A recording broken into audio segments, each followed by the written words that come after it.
Shalom dan selamat sore untuk masyarakat asli Papua yang tercinta. Dan juga sekali lagi saya mau pesan untuk hamba-hamba Tuhan, para pendeta dan penginjil jalanan yang ada di tanah Papua. Ya, begini. Silakan kamu boleh khotbah tentang perkara surgawi, perkara surga di atas. Silakan kamu boleh khotbah tentang keselamatan. Silakan kamu boleh khotbah tegur orang mabuk, orang pencuri dan segala macam kejahatan yang ada di atas tanah Papua ini. Tapi pertanyaan saya itu begini.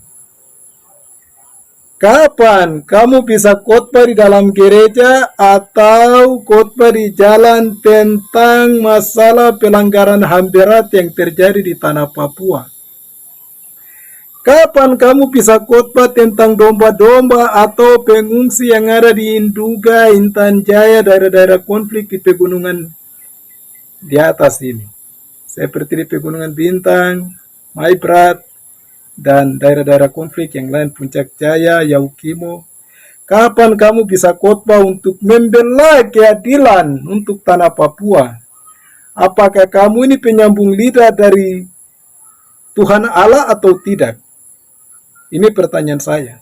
Dan kapan kamu berdoa untuk masalah tanah Papua di atas mimbar ini? Dan kapan kamu berdoa di jalan untuk masalah tanah Papua ini?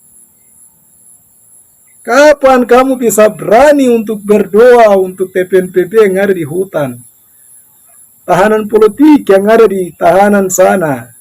Aktivis Papua yang mati-matian berdiri bicara untuk masalah tanah Papua ini. Kapan kamu berdoa untuk dorang? Jadi stop sudah. Silakan kamu berdoa bicara khotbah untuk keselamatan, tapi coba lakukan apa yang Yeskenya katakan. Barang siapa yang bekerja jujur di atas tanah ini, dia akan lihat satu tanda heran yang lain ke tanda heran yang lain. Artinya, jujur dan berani untuk bicara tentang masalah tanah Papua di dalam setiap khotbah-khotbah kamu. Begitu. Kalau rasa takut untuk masuk penjara, rasa takut untuk dapat bunuh oleh penjajah, tidak usah jadi hamba Tuhan sudah. Tidak usah jadi pendeta. Tidak usah jadi penginjil. Tidak usah. Kalau hal kekhawatiran dan takut itu masih ada. Jadi mari, buat satu perubahan. Kamu berdoa di atas mimbar atau di jalan di mana kamu pelayanan. Berdoa untuk tanah Papua ini. Percuma kamu bicara Papua harus merdeka dalam Kristus. Yo, itu semua sudah tahu Papua harus merdeka dalam Kristus. Dan kemerdekaan itu sudah terjadi tanggal 5 Februari 1855 sana. Kemerdekaan secara rohani. Dan kapan kemerdekaan yang jasmani itu yang harus kita dapatkan? Justru kamu hamba Tuhan itu yang tidak pernah mau berdoa untuk kemerdekaan secara jasmani untuk tanah Papua. Oke? Itu yang saya mau pesan untuk kamu. Kalau Anda rasa diri Anda memberi, Anda hamba Tuhan yang diurapi dan dipakai oleh Tuhan, berdoa untuk Papua merdeka. Shalom.